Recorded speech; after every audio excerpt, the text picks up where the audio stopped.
I had been running around all day, making sure everything was perfect for the charity event. The football team I managed was hosting, and it was crucial everything went smoothly. By the time the guests started pouring in, I was already exhausted but had to keep the smile plastered on. I was checking the auction items when I first saw him. John was hard to miss. He was handing out programs at the door, his smile genuine and reaching his eyes. I figured he was just another volunteer, but something about him caught my attention. "Need a hand with those?" His voice was warm as he approached me by the auction table. I looked up, a bit startled. "Oh, thanks, but I think I've got it under control," I said, stacking the last of the brochures. "Sure looks like it," he chuckled, glancing around at the well-organized venue. "John," he extended his hand, which I shook, feeling his firm grip. "Emily," I introduced myself, trying to ignore the little spark that shot through me at the contact. "So, Emily, you run this whole operation?" His eyebrows shot up, clearly impressed. "Yeah, I manage the team and organize these events. It's a lot, but I love it." John nodded, his eyes scanning the room before settling back on me. "Looks like you do a great job. It's nice seeing so much support for a good cause." The conversation flowed effortlessly.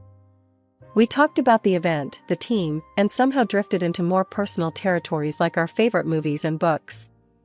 It was refreshing to talk to someone who was genuinely interested in what I had to say. "So, you volunteer often?" I asked, sipping my drink as we leaned against a high table. "Whenever I can. My buddy dragged me here, but I'm glad he did."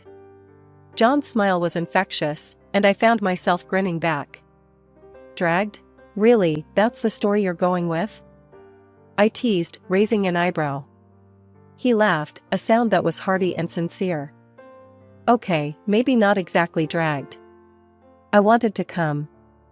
And I'm glad I did, meeting you is a bonus." As the night wore on, I realized I was enjoying myself more than I had at any previous event. It wasn't just the success of the evening, it was John. He was easy to talk to, didn't put on airs, and didn't shy away from showing his interest. His down-to-earth nature was a breath of fresh air in the usual snooty crowds I mingled with. "Hey, before this night ends, can I see you again?" John's question caught me a bit off guard, not by the content but by the earnestness in his voice. "I'd like that," I admitted, my usual guarded self taking a back seat. "Great, it's a date then," he said with a confident nod, his smile wide. As I watched him mingle with other guests, thanking them for their contributions, I couldn't help but feel like maybe, just maybe, this was the start of something special. The drive over to John's parents' place was quiet, too quiet. I kept fidgeting with the hem of my skirt, my stomach in knots. John noticed, of course, and reached over to give my hand a reassuring squeeze. "It's gonna be fine, Em. They're gonna love you," he said with a smile, but I could tell he was a bit nervous too. As we pulled into the driveway of a tidy suburban home, my anxiety ramped up. John's mom, Martha, and his sister, Karen, were already waiting at the door as we walked up. Their smiles were tight, almost forced. "John, and you must be Emily," Martha said, her voice sweet but her eyes scanning me like a hawk. She offered a cheek kiss that barely touched my cheek. "Nice to meet you, Mrs. Smith," I managed to say, trying to sound confident. "Please, call me Martha. And this is Karen." She gestured to a woman who looked a lot like John, but with sharper edges. Karen's smile didn't quite reach her eyes as she shook my hand. "Heard a lot about you, Emily." John can't stop talking. The inside of the house was as neat as the exterior, every piece of furniture and decor perfectly in place. We sat down in the living room, and the small talk started, the kind that pricked at you under the surface. "So, Emily, John tells us you manage a football team?" "That's an interesting choice for a career," Martha said, her tone dripping with something that sounded like disapproval. I shifted in my seat, feeling the weight of her judgment. "Yes, I love sports, and it's a fulfilling job. The team is like a family." "A family of big, burly men," Karen chimed in, her words sharp. "Must be tough, keeping them all in line." I laughed, a bit uneasy. They're not that hard to manage, really. We respect each other a lot. Dinner was served shortly after, and the atmosphere didn't get any lighter. Every question felt like a test, every answer I gave scrutinized. Martha passed the salad. I suppose in your line of work, you don't get much time for finer pursuits? Reading, art? I find time, I said, keeping my tone light. I love reading. And I do enjoy art when I can. Karen snorted softly. What's your favorite book then? I mentioned a recent bestseller, a thriller I'd actually enjoyed quite a bit.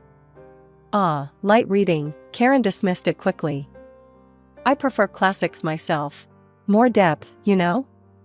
I nodded, feeling out of my depth. The meal continued with more of these little jabs, veiled in politeness, but sharp enough to sting. John tried to change the subject a few times, bringing up neutral topics like movies and vacation plans, but the tension hovered like a cloud over the table. After dinner, John and I helped clear the table, and he whispered, "You okay?" "Yeah, just didn't realize it would be an interrogation," I whispered back, trying to smile. We said our goodbyes soon after, Martha's farewell as cool as her welcome. "Lovely to meet you, Emily. We must do this again soon," she said, her smile tight. As John and I walked back to the car, I felt a mix of relief and frustration. Relief that the evening was over, and frustration that it hadn't gone as I'd hoped. Wedding planning was supposed to be fun, or so I thought. But every decision felt like walking through a minefield with John's mom and his sister having an opinion on everything. From the color of the napkins to the seating arrangements, nothing escaped their scrutiny. "Really, Emily, chartreuse for the bridesmaids? It's such a vibrant choice," Martha had said one afternoon, eyeing my color swatches like they were toxic waste. I tried to keep my cool, clenching my fists under the table. "John likes it. It's lively, don't you think?" Karen had snorted, flipping through a bridal magazine. "If you're aiming for lively, sure. Most would prefer classy, though." Their comments were like little jabs, constant and stinging. John did his best to back me up, but there were moments I saw him caught in the middle, trying to please everyone. As the big day drew closer, the remarks didn't let up. We were at the final tasting for the wedding menu when Martha brought up the guest list again. "So, Emily, you've really invited your entire team? All those men?" Her tone was as smooth as silk, but the implication was clear. "Yeah, they're a big part of my life," I replied, trying not to let her see she was getting to me. "They're looking forward to celebrating with us." Karen chimed in, her voice dripping with false concern. "Isn't that a bit inappropriate? I mean, it's your day, but you know, appearances and all." I bit back a sharper retort, settling for, "They're just friends, Karen. John knows them well." John jumped in then, his voice firm. "Emily's right. They're great guys. Let's focus on the food, huh? How's the chicken?" He was trying, I'd give him that. The wedding day itself was a blur of smiles, dances, and thankfully, minimal drama.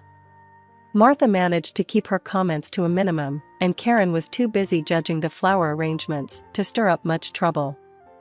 At the reception, though, after a few glasses of champagne, Karen found me alone by the bar. "Emily, just a heads up, Mom and I will be keeping an eye on things, you know, after the wedding." Her words slurred slightly, but her sharp gaze told me she was sober enough to mean what she said. I frowned, turning to face her fully. "What's that supposed to mean, Karen?" "Just that, we care about John. A lot. We're here to protect him, from whatever might come." She patted my hand in a patronizing way that made my skin crawl. I took a deep breath, counted to 10, and decided to let it go for the night.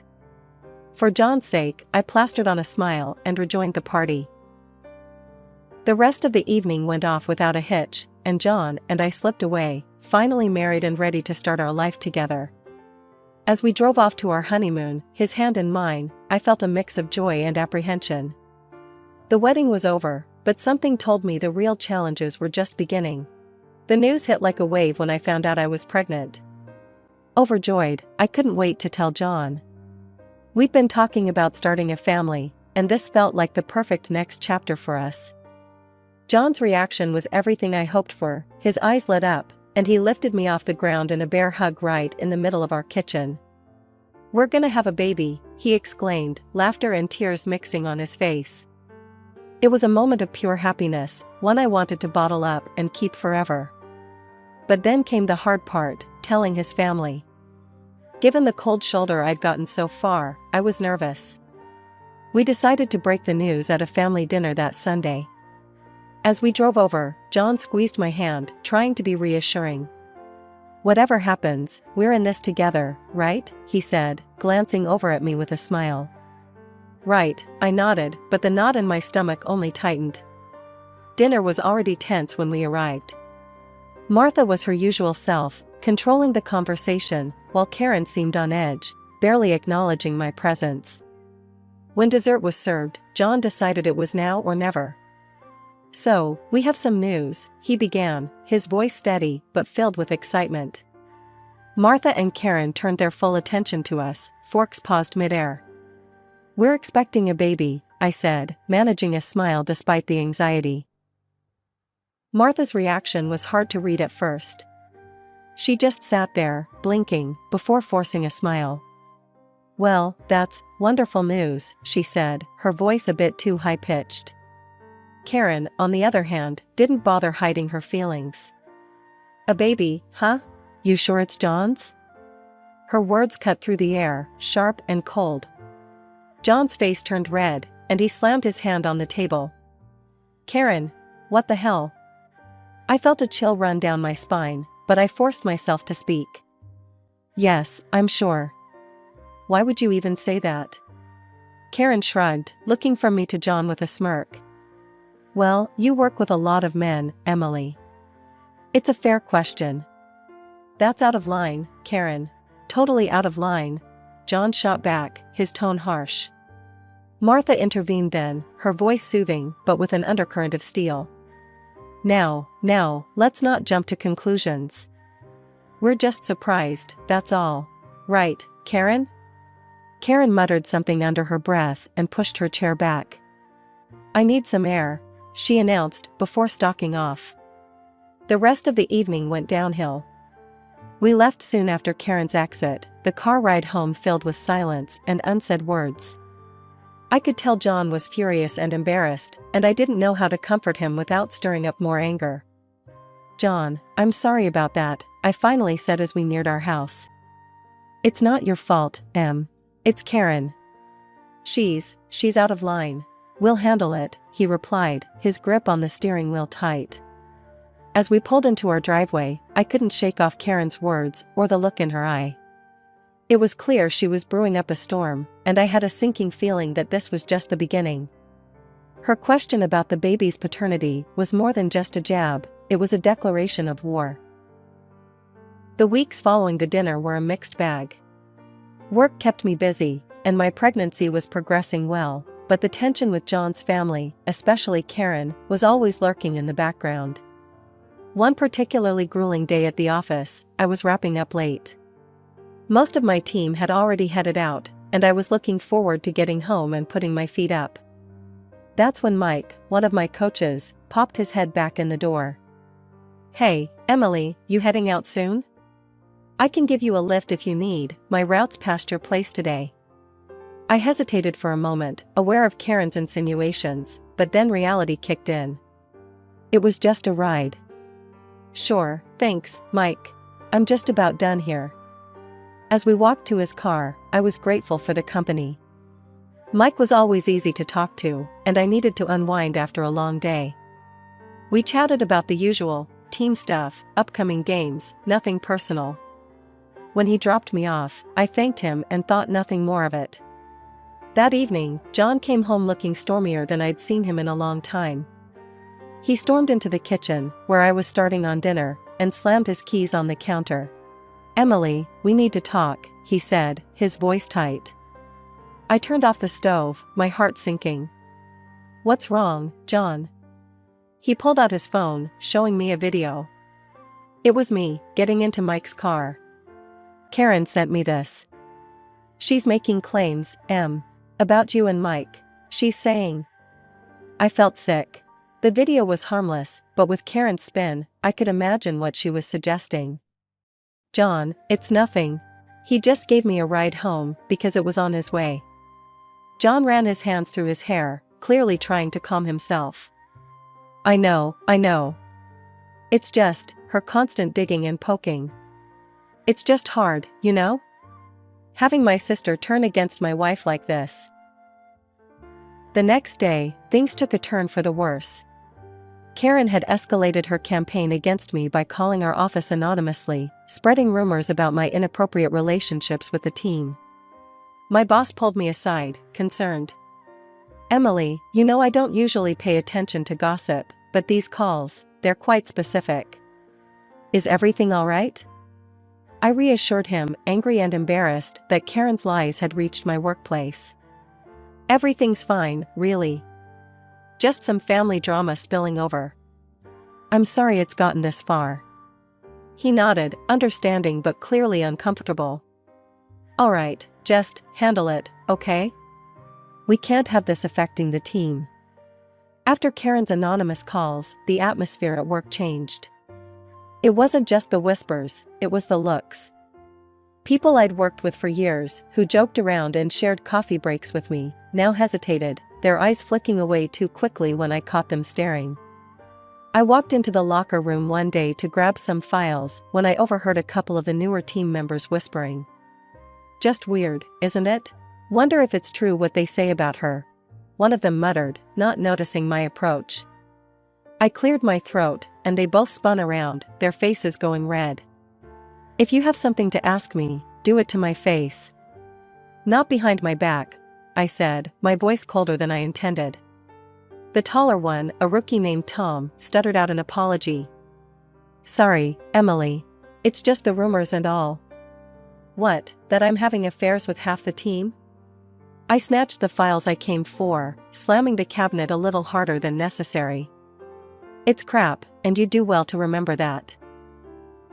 I left them standing there, probably more scared of me now than of any tabloid trash they heard. This was what Karen wanted, to make me doubt myself, to isolate me. I wasn't going to let her win. Back in my office, I tried to focus on the game strategies for the upcoming weekend. But my phone buzzed nonstop, texts from John asking if I was okay, calls from unknown numbers that I started ignoring. The weight of the situation was suffocating. Later, Mike knocked and came in, closing the door softly behind him. He looked serious, which was a departure from his usual easygoing self. Emily, you all right? This talk going around, it's garbage, you know that, right? His concern was genuine, and for a second, I felt my composure waver. I know, Mike. Thanks, I managed, mustering a weak smile. It's just hard, you know? To be questioned like this, about my professional conduct, because of some family feud. Mike nodded, leaning against the desk. People talk, but they'll see it for what it is eventually. You've built up too much goodwill here for this to stick. I appreciated his words, and after he left, I felt a little better. Maybe not all was lost. Maybe the team would see through the nonsense after all. But the day wasn't over yet. As I was leaving, one of the administrative staff, Sarah, caught up with me at my car. She looked nervous, clutching a bunch of papers to her chest. Emily, I didn't know who else to tell. There's been more calls. Not just to the office, but to some of the sponsors. I felt a chill run down my spine. What exactly did they say, Sarah? She shuffled the papers, pulling out a couple with scribbled notes. Mostly insinuations. That you're not representing the team well, that your personal life might be a risk to our reputation. It's nonsense, but some of the sponsors are getting antsy. I took the papers from her, my hands shaking slightly. Thanks for telling me, Sarah. I'll handle it. Driving home, I felt the weight of the world on my shoulders. How could I fight this? Karen's venom was spreading, poisoning everything I cared about. We decided to host a big celebration for the birth of our son, inviting both families to share in our joy. It was supposed to be a day of laughter and love, a chance to bring everyone closer and perhaps mend some fences. The house was filled with the sound of cheerful chatter and the sweet aroma of baked goods. As the party was in full swing, Karen arrived, her expression unreadable. She held an envelope in her hand, which she clutched a little too tightly. The mood shifted when she walked straight up to me, handing me the envelope with a tight smile. "Happy holidays, Emily," Karen said, her voice dripping with faux sweetness as she slid the envelope across the table toward me. "What's this?" I asked, not touching the envelope, feeling John's grip tighten. "A little gift. For peace of mind," Karen replied, her eyes glinting with malice. I glanced at John, who nodded slightly, and I steeled myself before opening the envelope. Inside was a paternity test voucher. My heart sank, but I wasn't about to give her the satisfaction of seeing me upset. "You serious right now, Karen?" John's voice was low, dangerous. "Why not prove it, Emily? If you're so sure," Karen taunted, leaning back in her chair, a smirk playing on her lips. I looked around the table at the shocked faces of the family. Then, something in me snapped. I was done being the victim in Karen's twisted little game. "You want a test, Karen? Fine. Let's do it. Let's clear the air once and for all," I said, my voice steady even though my heart was pounding. John was staring at Karen, his expression hard. "And when it shows that I'm the father, Karen, I want you to stop this. Stop all your crap." Karen shrugged, looking around at the family members who were whispering among themselves. "Sure, when it shows John is the father." The next week was a whirlwind of doctor's appointments and waiting. When the results came back, John and I opened them together. No surprise, John was indeed the father. We called another family meeting, this time at our home. Karen and Martha arrived, looking slightly apprehensive. I handed them the test results without a word. Karen opened the envelope and read the results. The color drained from her face as she realized what it meant. Martha read over her shoulder, her expression crumbling into one of embarrassment. John took a deep breath before he spoke, his disappointment palpable. "This needs to stop, Karen. Mom, I can't believe you supported this. We're supposed to be family." The room was heavy with tension, the air thick with unspoken regrets. Martha looked at me, then at John, and finally at the floor. "I'm sorry, Emily. We were wrong." Karen was silent, her usual bravado gone. She muttered a low apology before avoiding my gaze. As they left, the relief was palpable. Although the air had cleared somewhat, the wounds were deep. It would take time to heal, if at all. But as John and I looked at our son, sleeping peacefully in his crib, we knew we'd weather any storm for him. After the paternity test fiasco settled, I couldn't shake off a lingering sense of injustice. Despite proving Karen wrong, the sting of her accusations still burned bright. The whole ordeal had sparked a flame of revenge in me that I hadn't known I possessed. Karen's birthday was just around the corner, and an idea began to form in my mind, a plan to give her a taste of her own medicine. The day of Karen's birthday arrived, and the family gathered at John's parents' house for the celebration. Everyone was in high spirits, chattering and laughing, oblivious to the storm that was about to break. I had managed to keep my plan a secret, even from John, who I knew would disapprove of any kind of retaliation. As Karen opened her gifts, laughing and thanking everyone, I felt my heart pound in my chest. It was now or never. I approached her with a serene smile, the same DNA test certificate in hand that she had so callously gifted me months ago. "Happy birthday, Karen," I said, my voice calm as I handed her the envelope. "I thought you might appreciate this little gift, just as I did." Karen's face dropped as she took the envelope, confusion turning to apprehension. "What's this?" she asked, her voice a tremble. "A paternity test," I replied coolly. "After all, if you have nothing to hide, there's no harm, right?" The room fell silent. Everyone's eyes were on Karen, then on me. Martha looked from me to her daughter, clearly shocked. Karen hesitated, her face pale, then laughed nervously. "You're joking, right, Emily?" No joke, Karen. Fair is fair, I said, meeting her gaze steadily. Under the weight of the family's expectant looks, Karen finally agreed. The test was done the following week, and we all awaited the results. When they came back, they revealed the shocking truth: Paul was not the father of Karen's children. The news broke during another family gathering, and chaos ensued. How could you, Karen? Martha's voice was filled with disbelief and anger. Paul, silent until then, stood up, his face hard with betrayal. Who is he, Karen? Who?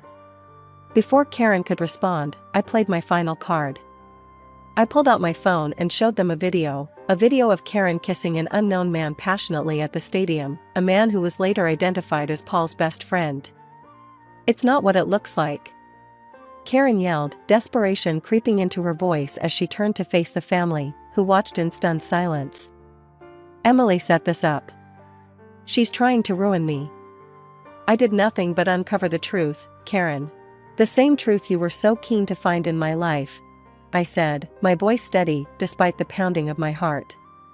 I explained that I had hired a private investigator after her relentless accusations. What he found was years of deceit on Karen's part. The revelation shattered the family.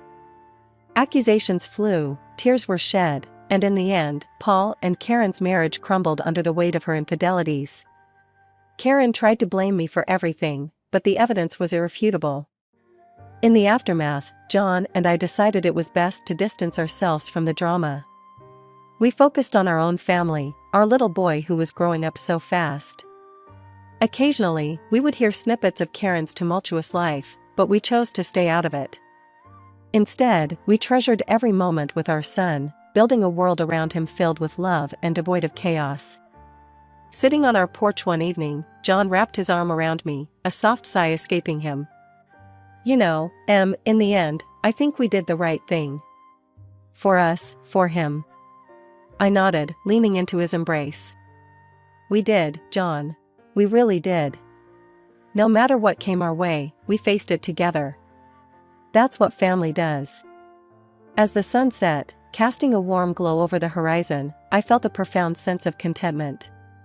We had faced challenges, but we had faced them together, and that made all the difference.